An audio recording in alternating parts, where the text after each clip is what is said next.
Thank you so much, Raquy, for taking time to talk with me. It's a pleasure for me.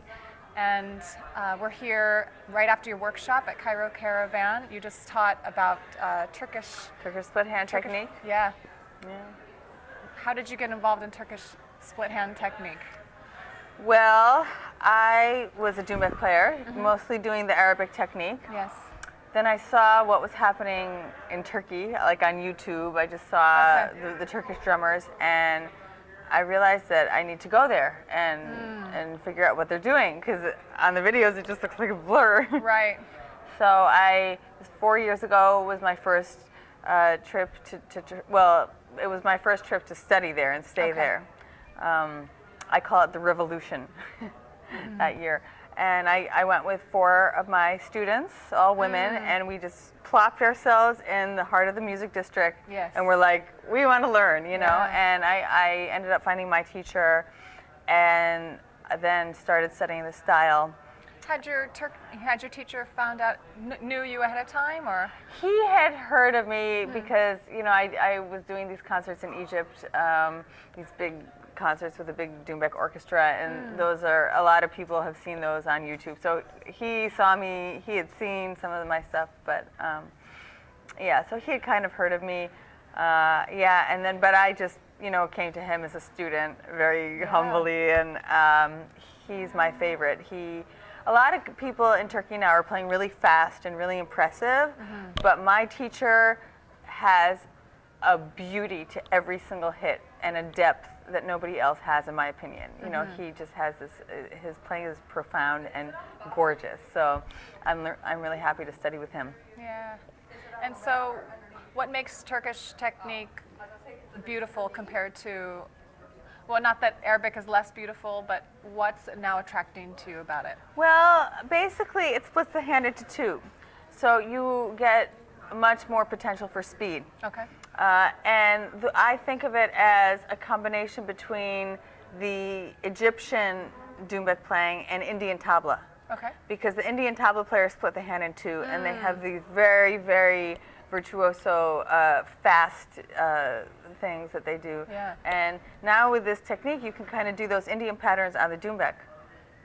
So, you know, there's just this more potential for speed. Right. And then, but it's not just about the speed, of course, you know, but just like the intricacies and the patterns are really awesome. Yeah, it's become more like a solo thing. It's not so much like, oh, to accompany dance.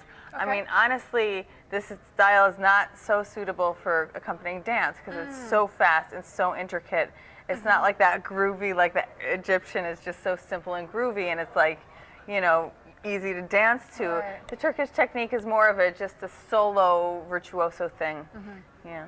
Yeah. Now, Doumbek is your favorite instrument? I guess it is. Yeah. You spend hours a day doing it? Yeah, I spend a lot of time practicing, you know. Now, you had learned other instruments as a child? Yeah, my parents were both classical musicians.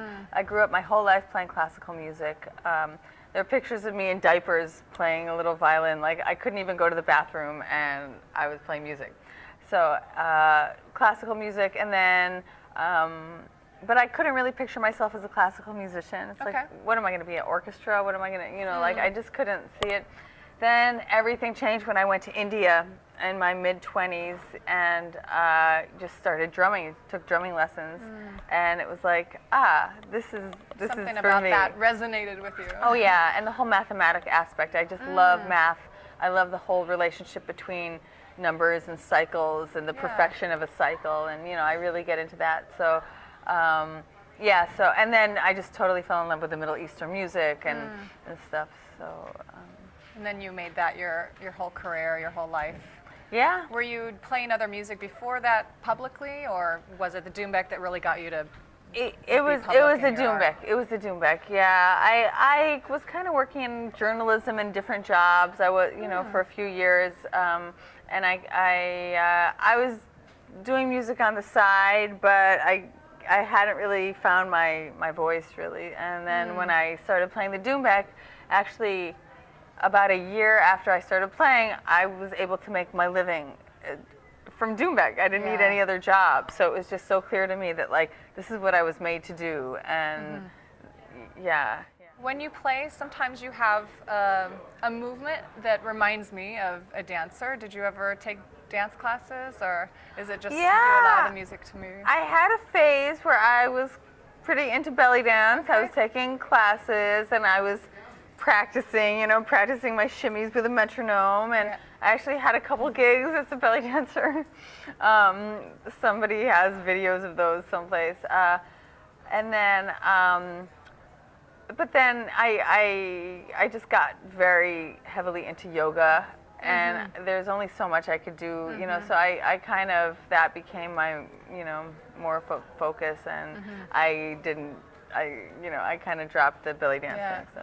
Probably the yoga helps you in focusing for hours of your practice with drumming as well. It helps me in everything, in my focus, in my concentration, in my creativity, and being able to sit, help. I mean, just so the benefits is, there's so many that you can't even count them.